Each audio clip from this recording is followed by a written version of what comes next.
David and Goliath. Let us hear the story how David defeated Goliath in the exact place where the fight happened. Please like, share, and subscribe to this channel, chanlod etalam.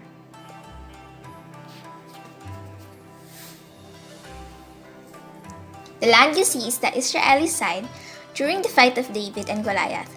That is the valley of Elah. The place we are standing is the Tel Asika, the Palestinian side during the fight of David and Goliath. Natin yung biblical account, no? We are now facing on the lower part. This is the Elah Valley. Sister Elah. Oo. Siya may-ari. Mag-blow out na tayo mamaya. Yaman mo pala eh. Okay. So, yan po yung Valley of Elah. And we are now standing at Tel Asika. This is the mountain of Asika. Okay? And the Philistines, napakarami nila yan, sila ay nag-camp sa lugar na ito. Samantalang ang Israeli military, dyan sa kabila na bundok na yan. Yang bundok na yan. Yung mababa po. Yan, mas mababa. Okay, nais kong basahin para maintindihan natin. Now the Philistines gathered together their armies to battle and were gathered together at Shuko, which belongeth to Judah, and pitched between Shuko and Asika in Ephes-dammim. So ito yon, ito ang Asika, doon sa kabila ang Shuko. Nandyan sila nakakalat hanggang doon. Libo-libo po yan sila, daang libo ang kanilang armies. Okay, napakarami. 1 Samuel chapter 17, verse 2. And Saul and the men,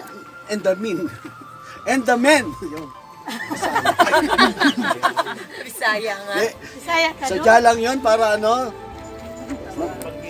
panggising. Para hindi ko nyari nagkamali. And Saul and the men of Israel were gathered together and pitched by the valley of Elah. By the valley of Elah. Ito yung Elah, yan sila sa kabila. Okay. So, napipicture nyo na ngayon. And set the battle in array against the Philistines. And the Philistines stood on the mountain on the one side, and Israel stood on the mountain on the other side. And there was a valley between them. Yan na yun. Yan yung valley. Maikli lang naman di ba? Pero, alam nyo, kung pana ang gagamitin mo, halos hindi pa rin makaabot doon kung dito ka papana. Kasi hindi naman talaga ganun ka katulad ng bala ngayon, no? So maikli lang nakapagitan. And there went out a champion out of the camp of the Philistines named Goliath of Gath, whose height was 6 cubits and a span. Gaano kalaki yung 6 cubits? Hindi. Actually, it's 9 feet. Okay? Tapos meron pa siyang sobra. So, mahigit siya, almost 10 feet si Goliath. Ganon siya kataas. Si Goliath doon sa Jericho, lang yon. Wala pa atang 7 yun eh. No? Ha? Sayang, wala natin gipamangkot. No, tayo dati. Dapat pala, sana tinanong natin kung anong height niya. Anyway, pagbalik nyo na lang. Okay, tuloy natin. And he had an helmet of brass upon his head, and he was armed with a coat of mail, and the weight of the coat was 5,000 shekels of brass. Grabe ko, yung niya, yung pang-covering niya sa labanan, 5,000 shekels of brass. No, yung bigat ng shekels, hindi ko alam yun eh. Hindi ko alam yung bigat ng shekel. Pero mabigat ho yan. Parang sa less than a kilo. Pero ito po. Sabi doon, and the coat was 5,000 shekels of brass. Yung nakalagay doon. Kung makakita kayo ng shekel coin, sino may hawak na shekel coin sa inyo? Okay. 500, parang ganun dan, nakapaikot sa kanya. Tuloy natin. And he had greaves of brass upon his legs, and a target of brass between his shoulders. So grabe yung kanyang panangga, no? Kalasag, yun pala sa Tagalog, kalasag. And the staff of his spear was like a weaver's beam, and his spear's head weighed 600 shekels of iron, and one bearing a shield went before him. So, meron pa siyang tagadala. Grabe yung bigat. Hindi halos mabuhat ito ng katulad nating tao kasi mahiganti nga siya, malaki siya. Now, katunayan, nung siya'y napatay ni Haring David, ay nahirapan pa siyang iangat yung kanyang tabak mismo ni Goliath. Okay?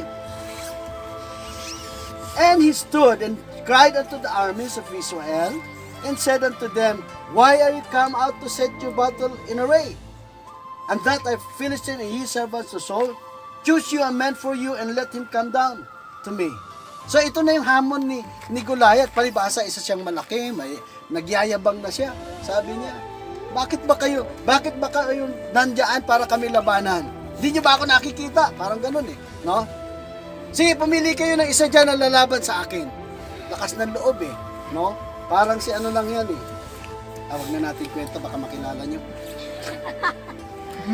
At sabi niya, if he be able to fight with me and to kill me, then we will be your servants. But if I prevail against him and kill him, then shall ye be our servants and serve us. Kung maglalaban kami, kung mapatay ko siya, alipin ko kayo, kung alipin namin kayo, kung ako'y mapatay nyo, alipin ninyo kami. And the Philistine said, I defy the armies of Israel this day. Give me a man that we may fight together. So when Saul and all Israel heard those words of the Philistines, they were dismayed and greatly afraid. Greatly afraid. Kung sa Ilonggo, magkakurog siya kay kahadlok ba? No? Grabe. No? Nagita Ilocano, kunada ka, anyamat na ituyan. Ayun. Diba? Talaga, nakalaslastok nga. Dakal nga tao, igante, magayan di dyan. Tagalog. Kaya? Ay, Tagalog na lang. Okay.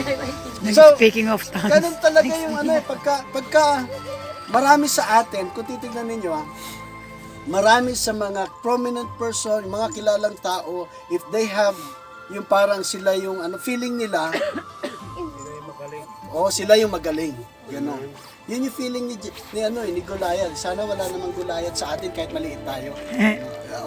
I know you know what I mean, no?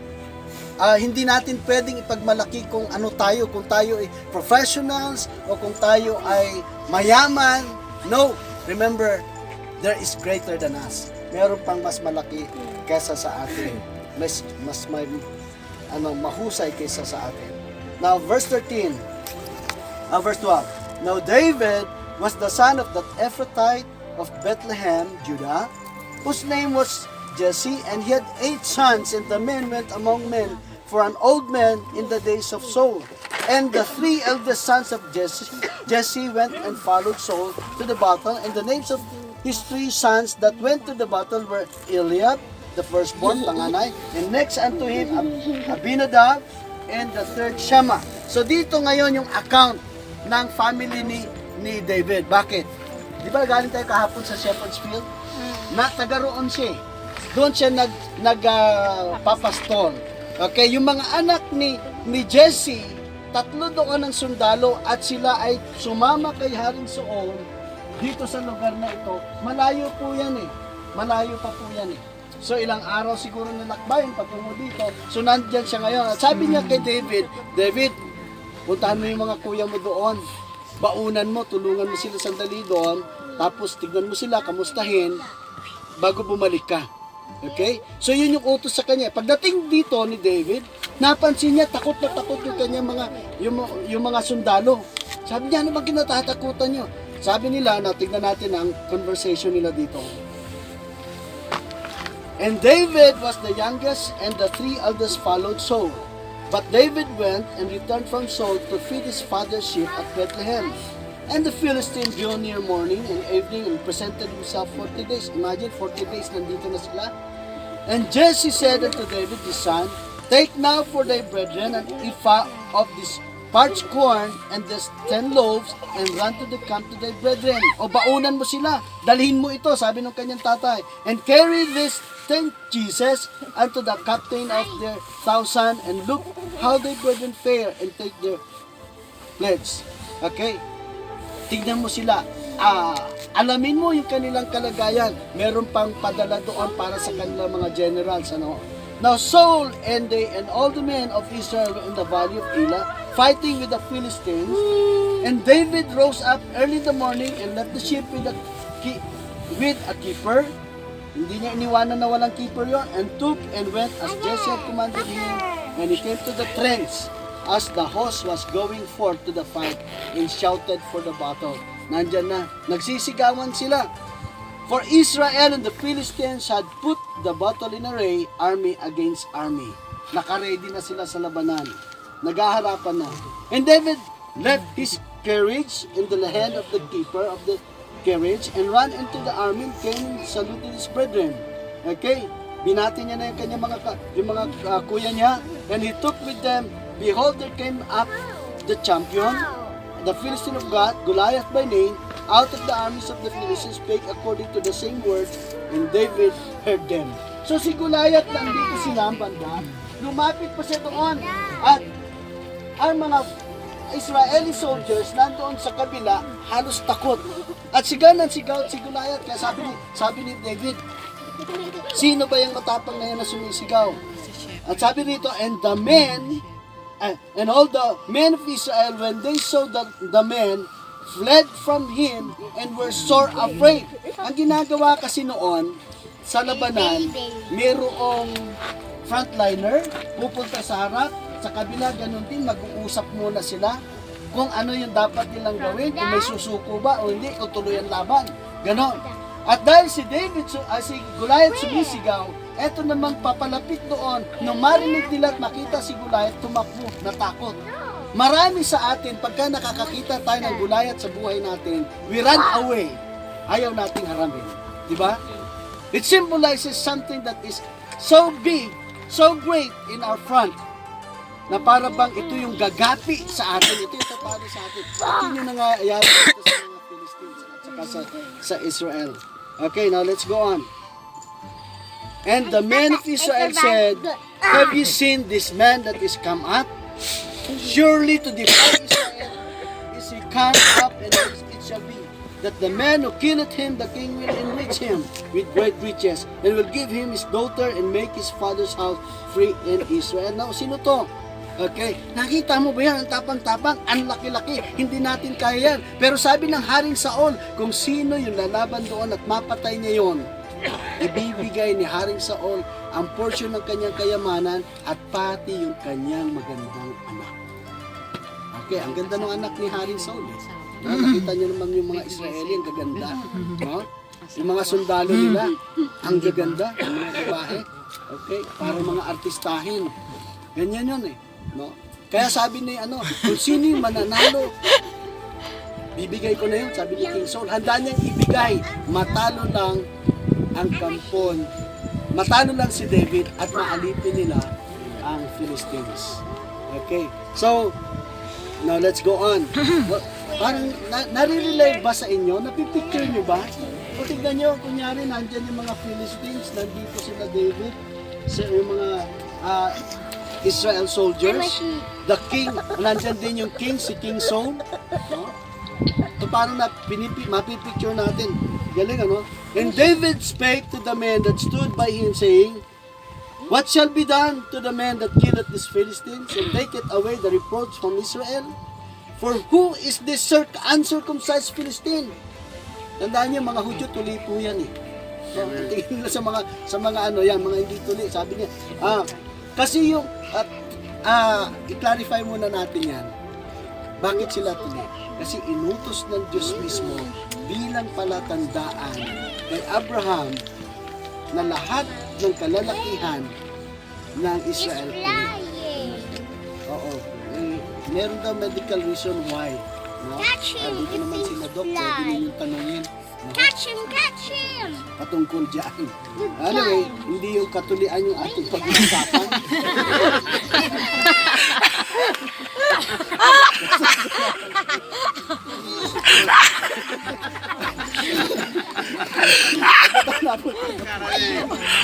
Ito tayo napunta dito. Hindi kasi nabanggit dito eh.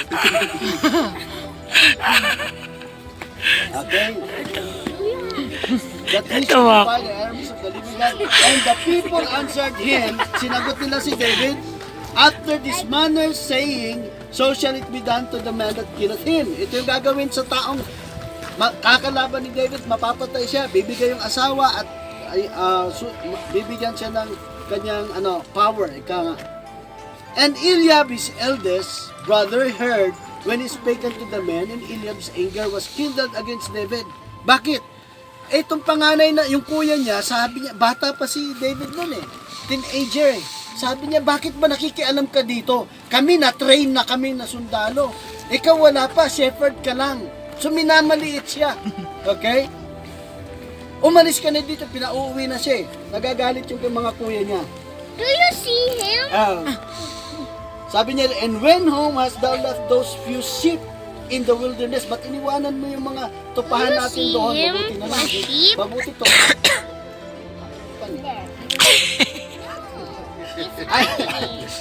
I know thy pride and the naughtiness of thine heart, for thou art come down that thou mightest see the battle.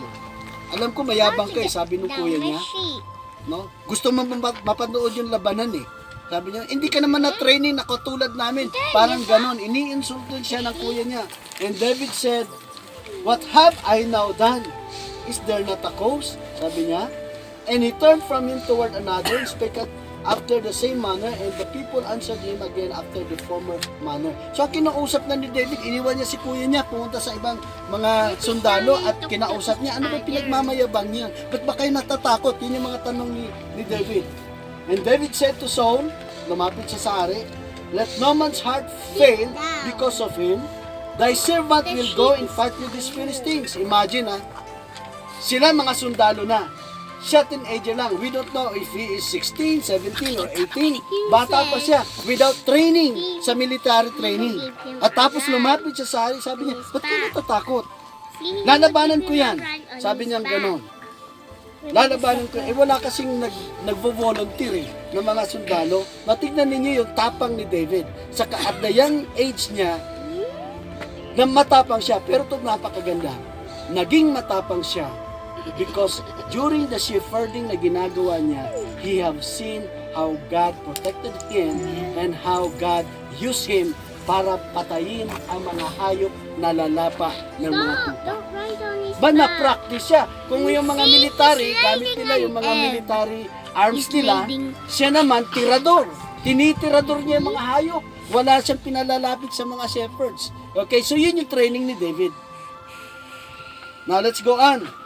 And Saul said to David, thou art not able to go against this Philistine to fight with him, for thou art but a youth, and he a man of war from his youth. Sabi niya, ikaw kabataan ka lang, ayan, sanay na sa labanan eh. Hindi mo yan kaya, sabi ni King Saul. And David said unto Saul, thy servant kept his father's sheep, and there came a lion and bear and took lamb out of the flock, and I went out after him and smote him and delivered him out of his mouth. And when he arose against me, I caught him by his beard and smote him and slew him. So kinikwento ngayon ni yung training niya ni David sa king. Ang training niya, yung mga hayop na lumalapit sa kanya, lumalaban sa kanya para lapain yung kanyang mga shepherd. But then he said, thy servant is slew both the lion and the bear, and this uncircumcised, sabi niya. Tignan mo yung tuli na yan. Andi tuli na yan. Sabi niya, lakas ng loob eh. Ano na? Support. Tignan mo yung support na yan. Yabang-yabang. Na tayong mga tuli na may Diyos tutulong sa atin, sabi ni David. Okay. At tapang ang tao. Okay. David said, moreover, ito maganda, moreover, the Lord that delivered me out of the paw of the lion and out of the paw of the bear, he will deliver me out of the hand of this Philistine. And Saul said unto David, go, and the Lord be with thee. Imagine yung bata pa ang nagsabi, ang tagal na nila, na sundalo, King Saul, pinili ng Diyos para mag-lead sa Israel, pero nalimutan niyang may Diyos na handang tumulong. Sabi ni King David, yung Diyos na tumulong sa akin na pumatay sa leon, sa mga bear, ano nga Tagalog mo? Oso. Sabi niya, tinulungan niya ako. Ganon din gagawin ng Diyos sa akin pagkalaban ko si Goliath. Remember this, you can never win a battle without God helping you. Look, We need God. he laid an egg We need to again. pray for the Lord to help us in every situation, whether it be a giant one or something else. God should be with you to defend you. Hindi naman talaga natin kaya yung mga labanan kung wala ang Diyos. And Saul armed David with armor, and he put an helmet of brass upon his head, and also he armed him with a coat of mail. Pero pinasuot ng hari yung kanyang kagamitan, pati yung helmet niya, ang bigat-bigat, maliit pa si David. No? Oversize sa kanya yon. Kaya nung habang naglalakad siya, parang tuloy siya, parang robot. Gaganon siguro siya. Mabigat Kaya ang ginawa niya, tinanggal niya, hindi ko to kailangan, hari. Mahal na hari, hindi ko to kailangan. Eto na lang ako. Tapos lumakad siya patungo doon at lumampot ng ilang bato. Got hurt. 5 stones. Got hurt on his Bakit 5 stones? Bakit nga ba 5 stones? blood. Hindi ko rin alam Yan explanation po doon, pero saka po natin Okay. Okay? And David girded his sword upon his armor, and it essayed to go, for he had not proved it. And David said unto Saul, I cannot go with this, for I have not proved them. Hindi ko pa ito nasubukan. Kasi yung si bat hawak, yung sword nandoon, may helmet, may kalasag. Hindi ko pa ito nasubukan. Tsaka laki-laki, luwang-luwang Sa gaban lang ito sa akin, manari. Iniwan niya yun. And then later on, and he took his staff in his hand, yung tungkod and chose him 5 smooth stone out of the brook, and put them in a shepherd's bag, which had even a scrip, and his sling was in his hand, and he drew near to the Philistines. Imagine yung dala niya lang na armas, tirador lang. Tapos yung kanyang tungkod na pantungkod niya sa kanyang mga puso. Alam niya, yung mga bagay na yun, kahit maliliit, kung kakampi niya ang Diyos, kaya niyang labanan anumang higanti. Anumang meron tayo, kahit yan ay simple things lang, when we let God work with us, we will have that victory. Amen? Tutulungan tayo ng Diyos. Now, tatapusin na natin. When the Philistines looked about and saw David, he disdained him, for he was but a youth, and ruddy, and of fair countenance. Then the Philistines said unto David, Am I a dog that thou comest to me with staves? And the Philistines cursed David by his lies. What happened? Okay, imagine sinusumpa niya talaga sila. Pagtira ka naman. Aso ba ako? Imagine, tungkod lang dala mo, tirador. No? So, yung gamit na tirador, panghayop lang yan No? Para mabawasan naman yung mga kahayupan sa paligid. Talaga naman. Okay. And then said David to the Philistine, Thou comest to me with a sword, and with a spear, and with shield. I want you to notice this next phrase. But I come to thee in the name of the Lord of hosts, the God of the armies of Israel, whom thou hast defied. Naparito ako sa iyo, sabi niya, sa pangalan ng aking Diyos, na siyang tagapagligtas. This day will the Lord deliver thee into mine hand, and I will smite thee and take thine head from thee, and I will give the carcasses of the hosts of the Philistines this day unto the fowls of the air and to the wild beasts and of the earth, that all the earth may know that there is God in Israel. Imagine the prophecy. Sabi niya, lalabanan ko kayo, manulupig namin kayo, at ang inyong mga katawan, pakakain ko yan sa ibon. Pakakain ko yan sa mga ibon. Okay? And then, ano pa? And all this assembly shall know that the Lord saveth not with sword and spear, for the battle is the Lord, and He will give you into our hands. Imagine ang ganda nito For the battle is the Lord. Ang labang ito ay laban ng Diyos. He did not depend on his power, in his might, in his strength, and his weapon. Kasi tirador lang yun. Kundi ang labang ito ay laban ng ating Diyos. Ang galing, no? Ang sarap kakampi ng Diyos. Pakibulong mo sa katabi, kakampi ko ang Diyos. Kakampi ko ang Diyos. Imagine, totoo ba yan? Kung kakampi mo ang Diyos, dapat yung kalooban ng Diyos sinusunod mo. Eh kung minsan kasi, pag nabulungan na tayo ng guardian demon, no? Nasasama tayo doon. Naalala ko yung kaibigan kong pastor, naglalakad sila dati sa Ermita. Alam niyo yung Ermita, no? Oo. Sa may Mabini. Naglalakad silang ganun eh. Merong nakabukas doon. Tapos merong mga nakatayo doon. Ang kaganda, si sexy. Nung lumalakad sila doon, yung kasama ni Pastor, Charles, naglalakad na nakaganon pa din. Kinakawayan siya, nilalapit eh. No? Alam niyo, marami yung ganun sa atin. Habang tumitingin tayo doon, habang pinapansin natin yun, may tendency na mapasama You know tayo. that smell? Say, Tandaan natin, there are giants in our lives that will cause you to be weakened, to be defeated. But remember, if you are with God, if you depend on God, God will going to give you the strength, the power, and the heart that says, oh, on my hindi kita, chocolate milk hindi and kita my Coco Crunch. lalabanan ng And my ganyan, noodles. lalabanan kita sa pamamagitan ng ating Diyos. Okay, tapusin na natin yung kwento. Look, it's gonna on And your it came to jacket. pass when the Philistines arose and came and drew nigh to meet David, that David hastened and ran toward the army to meet the Philistines. Imagine na, he ran going to the giant. Tumbak patakbo pa siyang palapit eh. Yung kanyang mga kasamang mga sundalo, literal na sundalo, nag-aatrasan eh. Siya eh, tumakbo pa paharap. At habang tumatakbo siya, piniprepare niya yung kanyang tirador at kanya itong pinaiikot at ito ay kanyang ibinato. Okay? And David put his hand in his bag and took thence a stone and slung it. He smote the Philistines in his forehead. That's the stone sunk into his forehead and he fell upon his face to the earth. Imagine. Eksakto yung kanyang bato dito sa mga.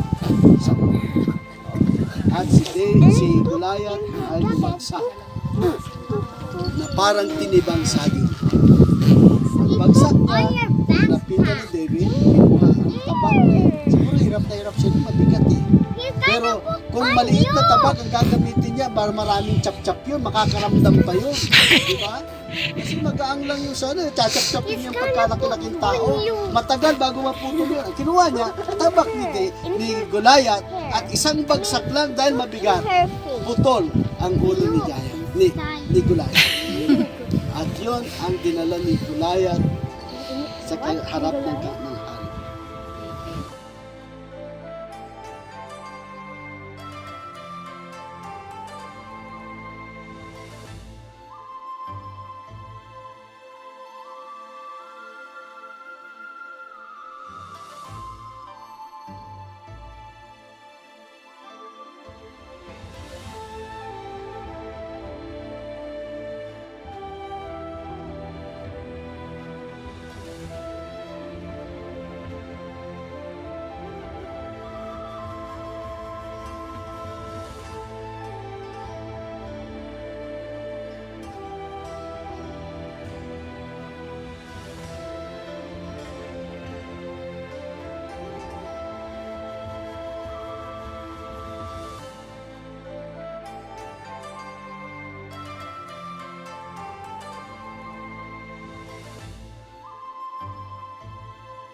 Please subscribe, like and hit the bell button or comment down below to our channel, Chanlod Etalam. Thank you for watching.